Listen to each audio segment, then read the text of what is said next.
Эрхэм үзэгчдээ одоо миний хацууд байж байгаа бол өвөн хошууны хошуу дарга дашчаа нөхөр за сайн байна уу?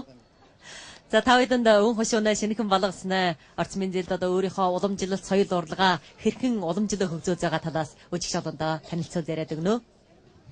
Шинэхэн болгосны 2 хэдэн жилийн энэ соёл урлаг тамирын талаар хийж байгаа явдал нь манай өвөн хошууны өл үндэстний соёлыг хөгжүүлэхэд яхан хувь нэмэр үзүүлсэн байна гэж би үзэж байна.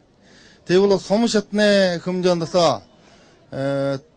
хөл бөмбөгийн анги байгуулах, малчидын найрал дуугийн бүлхэн байгуулах, малчидын хувцсын үзүүлэг байгуулах, тэгвэл сум шатны музей байгуулах. Эдгээр талаар авч хэлбэл манай өвөн хошуунд бол бүр анхандаа явж байна.